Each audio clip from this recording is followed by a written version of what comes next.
ilmu qada itu adalah tendang kanan, tendang kiri, sikut kanan, sikut kiri untuk bisa lompat ke depan dan naik ke atas. Ada 2 cara orang untuk bisa maju. Bersinar, kelihatan. Yang satu adalah kinclong, dengan berprestasi. Wah, ngebut berprestasi sebanyak-banyaknya. Kinclong banget, Kinclong banget. sana sini. Yang satu adalah dengan mukulin yang sampingnya biar jatuh.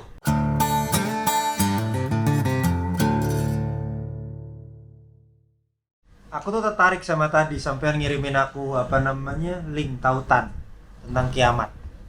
Ada kiamat sugro, kiamat kubro. Ya, kalau artinya harafiahnya kan kalau dulu zaman-zaman cilik ngaji kan, aduh, ini sorry si Siri ngundang Siri nih, Apple. Jadi ini kalimat bahaya nih, bisa kalimat kiamat sugro nih. Kalau sugro kan kiamat yang mengakibatkan kerusakan kecil, kerusakan sebagian. Kalau kubro tuh udah kerusakan yang total. Akhirnya seperti itu. Tapi tadi sampean keren tuh nge-tweetnya ini, korupsi sugro, korupsi kubro. Maksudnya piye gitu, Mas? By the way, tentang kiamat sugro sama kiamat kubro. Kiamat sugro itu salah satu contohnya, tau nggak Mas apa? Kalau handphone jatuh ke tangan istri dan locknya bisa dibuka, itu kiamat sugro. Bisa kubro. Ya, nanti yang denger itu kerasa tuh. Ya mereka aja yang tahu lah ya. Ya, gitu tahu ya.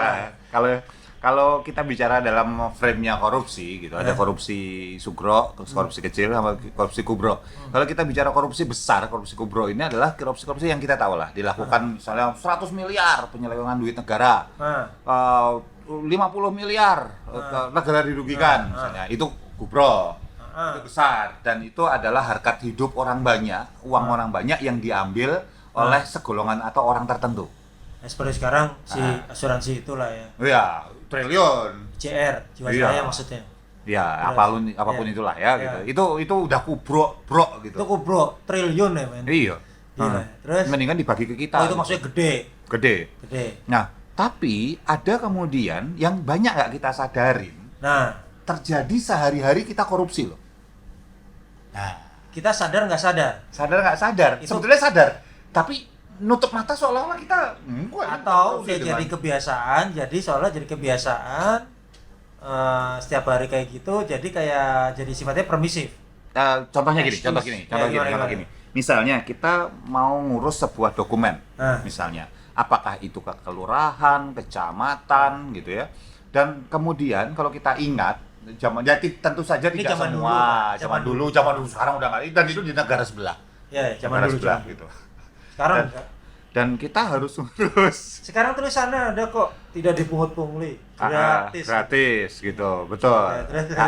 Tapi ceritanya ada oknum gitu, RT atau RW gitu yang kemudian tidak segera memproses itu kalau misalnya nggak ada sesuatu misalnya hadiah lah ya. Kayak gitu. Nah, maksud saya itu sudah termasuk korupsi sugro sebetulnya. Ya mengharapkan gratifikasi. Tapi kan aku melakukan sesuatu kalau aku jadi pegawainya itu. Oh iya. Wajar dong. Wajar melakukan sesuatu, dan wajar sudah dibayar dengan gaji pegawai kelurahan, pegawai kecamatan, dan RT pun RW pun dapat istilahnya benefit juga sekarang. Itu gitu. Uang operasional gitu ya? Betul. Nah, gimana kalau dulu? Logikanya adalah kalau misalnya memang kita mau mengerjakan itu, berarti kita tahu bahwa memang itu nggak dibayar, jangan jadi itu gitu loh. Kalau bilang gajinya kecil gitu. Jangan jadi prasyarat. Jangan jadi prasyarat kemudian. Terus jadi kita nggak perform gara-gara nggak ada. Betul. Harusnya normal-normal aja. Ada nggak ada ya sudah dikasih ya. Matur nuwun enggak ya udah. Iya. Gitu. Dan ini orang-orang yang kemudian bilang bahwa rezeki sudah diatur sama Tuhan gitu. Oke. Oh, come on lah gitu. Maksudnya nggak gitu juga kali gitu. Ya. Akibatnya apa? Nah, gini. Boleh aja kalau orang mau komplain segala macam terhadap kata-kata kita gitu. Boleh aja. Paling pertanyaannya adalah, ini terjadi nggak sih? Kan gitu kan? Balik-balik, ini terjadi nggak sih? Sekarang saya tanya, kalau oknum ini, apakah oknum level RT, level RW, level kelurahan, level kecamatan, atau apapun gitu ya? Ya mungkin sekali lagi bukan semua, tapi ada yang seperti itu. Nah, kalau misalnya mereka dicabut, ditaruh jadi anggota DPR, atau jadi misalnya pejabat di kementerian. Punya wewenang. Ya lebih gede lagi kan gitu ngambilnya. Semakin naik semakin tinggi. Oh, aku jadi ingat dulu waktu SMA ada pelajaran, kan aku anak sosial, pelajaran tata negara atau PMP gitu. Terus kan gurunya nanya nih, udah SMA kan udah nalar dong, umur 16 kali ya, 17. Ditanya, apakah korupsi merupakan kegiatan yang baik gitu kan? Anak SMA lo tanya. Jawabannya apa? Ya pastilah tidak baik ya kan. Tapi normatif. Aku nyeleneh, aku jawab di ujian itu aku jawab. Ujian kayak apa ya? Kalau sekarang rebutannya apa ya? Kuis atau apalah, ujian antar apa? Ulangan harian. Aku jawab dengan logika aku. Kalau sekarang saya akan jawab, saya tidak akan korupsi. Karena apa? Saya masih pelajar. Tapi andai kata nanti udah punya wewenang, saya nggak janji. Wah, saya dibantai, saya dipanggil loh. Saya dianggap bahwa saya disebut bahwa, wah, lu politikus ya jawabannya gitu. Loh kan harusnya kalau waktu jawaban saya kan berusaha untuk logika, ada rasionalnya terhadap jawaban saya. Terus apakah jawaban saya salah? Terus anak-anak lain, mending saya udah ada kesadaran bahwa kalau misalkan ini ada potensi saya akan korupsi. Makanya saya bagaimana caranya supaya nanti kalau saya menjabat ya saya jangan korupsi gitu. Karena kesadarannya udah banyak sisi gitu. Ngono Mas, aku dianggap sebagai politik pada zaman SMA loh. Berarti tahun berapa ya tadi SMA gue? Saya 18 sekian. Iya, 1892. Itu kah Mas? Apa gimana? Jadi istilahnya gini, sekali lagi banyak masyarakat di luar sana tadi sugar coating tadi. Sugar coating. Nah, suka sesuatu yang kelihatan indah tapi dalamnya busuk gitu loh. Nggak peduli mereka dalam busuk, yang penting kelihatannya di luar kayak baik, kayak alim, kayak sehat, padahal dalamnya berantakan nggak masalah. Dalamnya berantakan nggak masalah. Misalnya contoh gini, anak perempuan datang agak malam nih, anak SMA datang. Terus bapaknya gitu, udah pakai kumis kayak singkong bakar gitu, sangar gitu. Nunggu, begitu masuk, duduk. Gitu. Dari mana aja kamu? Terus ya, cerita di rumah teman Pak, segala macam. Kamu anak perempuan pulang malam-malam. Dilihat orang ngomong apa orang? Kita berhentiin dulu. Okay. Dilihat orang ngomong apa orang? Berarti kan sebenarnya dia nggak, he is not giving a damn care gitu, memang nggak peduli gitu tentang sebetulnya anak kita ngapain sebetulnya, tapi asal pulang cepet. Oh iya. Kata orang tuh lebih penting buat dia dibandingin keselamatan anaknya. Dia nggak tahu anaknya itu misalnya. Itu umum banget buat masyarakat kita. Yes. Oke. Betul. Nanti apa kata kita orang? Ngomong apa kata orang gitu. Apa kata kamu sebenarnya? Capek nggak sih hidup apa kata orang terus? Tapi kalau tak balikin lagi akhirnya apa kata orang itu kemudian membuat banyak orang, tidak semua saya lagi ya gitu. Tapi ada gitu. Orang-orang dan tidak sedikit, maka saya bilang banyak. Bisa tema nih kali ini kayaknya kita. Dan itu akhirnya dia melakukan apapun, menghalalkan segala cara untuk bisa punya gaya hidup tertentu supaya misalnya. Terlihat Sukses, terlihat bisa terhormat dan lain sebagainya. Drama itu satu. Dong. Oh, drama, dan itu melelahkan. Kedua, sekarang logikanya. Sekarang kita karena kita bicara korupsi Sugro, kita pakai contoh-contoh yang benar-benar membumi lah ya gitu. Jangan yang kemana-mana keren-keren banget gitu loh. Gitu anggota DPR udah biasa. Pejabat biasa gitu. Tapi buat saya haram hukumnya untuk orang yang melakukan hal yang akan saya sebutkan ini untuk nunjuk-nunjuk mereka yang pejabat-pejabat yang korupsi. Ya, tahu nggak bentuk korupsi lain apa? Apa tuh? Contoh, mengendarai entah motor atau mobil ngelawan arah. Buat saya itu korupsi. Oh, itu koruptor udah. Mengambil hak orang lain. Mengambil hak orang lain. Hak orang lain atas jalan tersebut dengan arah yang benar. Kedua, kemudian dia mengambil hak potensi keselamatan orang lain. Kan orang nggak tahu kalau tiba-tiba itu jalan searah gitu ya, tiba-tiba belok langsung dari gang keluar, set, ini mobil atau motor ya, gitu ya. Set, belok tiba-tiba, wah, nggak sempat ngerem, boom. Dan itu nggak sekali dua kali loh kecelakaan kayak gitu, silakan cari. Dan itu umum banget sekarang. Banyak, apalagi Jakarta. Nah, kemudian apa, lampu merah, udah kita hijau, begitu jalan yang merah di sana nyelonong aja, wah, ngeremnya setengah mati. Kalau kita klakson, galakan yang itu yang korupsi tadi loh. Itu korupsi Sugro. Korupsi Sugro maksudnya. Nah, pertanyaan saya, kalau suatu hari orang-orang ini yang ngelawan arah ini dicomot gitu, ditaruh tadi jadi pejabat gitulah, apakah percaya bahwa mereka nggak akan korupsi? Mereka dulu waktu kecil sama loh kayak gitu. Tergantung situasi, kondisi, toleransi, pandangan dan jangkauan, Mas. Ya terus disebut kayak apa? Terus Loh, kan situasi, kondisi, toleransi, pandangan dan jangkauan. Itu benar. Ini 18 plus ini kayak nanti kita kasih disclaimer. Loh, kok 18 plus? Kayak ini kan benar. Ya, kita teruskan. Gitu. Nah, logikanya kemudian kalau misalnya ditangkap polisi gitu, loh, kamu kok ngelawan arah gitu, loh, deket Pak, gitu sudah biasa. Itu saya hentikan tuh. Pertanyaannya adalah kalau kita mau menghentikan korupsi di negara kesatuan Republik Indonesia ini, stop membenarkan yang biasa, mulailah membiasakan yang benar. Membenarkan yang biasa, membiasakan yang benar. Iya. Sekarang di negara kita cuma karena fokusnya pada kubro-kubro aja kali ya, yang Mungkin. ini nilai beritanya keren kali 100 ya. miliar, 50 miliar. Atau bisa membentuk opini atau jadi bargaining power terhadap suatu keputusan tertentu ya. Betul. Sementara yang pinter aku kebiasaan, gitu pinter banget. Oh, canggih gitu. Ini algoritmanya Facebook nih kayaknya. Iya, algoritma. Nah, balik kemudian kalau kita bicara kita lalai dalam hal itu mengajarkan tentang karakter, ngajarin misalnya ke anak-anak kita, adik-adik kita tentang bahwa memang belok kalau misalnya ngikutin jalan, kamu harus muternya agak jauh segala macam kayak gitu. Tapi kamu nggak korupsi. Kamu mengamankan diri kamu jagain orang lain juga. Loh, tapi di Indonesia kan istilahnya orang lain misalnya yang misalnya orang gelantungan di bis gitu ya misalnya gitu. Kalau zaman sekarang kayaknya udah nggak ada kan dulu. Loh, yang dia aja nggak peduli pada keselamatan dia. Orang lain nyetir motor nggak pakai helm gitu. Saya pernah kecelakaan 2 kali. Saya pakai mobil. Kalau saya nggak pakai safety belt, saya nggak di sini nih hari ini. Saya pas udah kepental, entah nggak tahu nasib saya. Depan mobil saya hancur misalnya kayak gitu. Itu yang terjadi. Nah sekarang pertanyaan saya, kalau saya ditanya, kayak gitu aja kok pakai safety belt? Saya sudah 2 kali diselamatkan safety belt saya. Jadi yang ketiga kita nggak tahu. Makanya daripada saya mendingan duduk di depan maupun belakang tak pakai safety belt. Tapi itu kan saya, gitu loh. Nah pertanyaan saya, orang-orang yang saya nggak ngerti mungkin nyawanya 112 gitu ya, nggak kemana-mana ngebut segala macam, nggak pakai helm segala macam, itu buat saya berani sekali. Mereka bahkan mengkorupsi potensi keselamatan dia sendiri loh itu.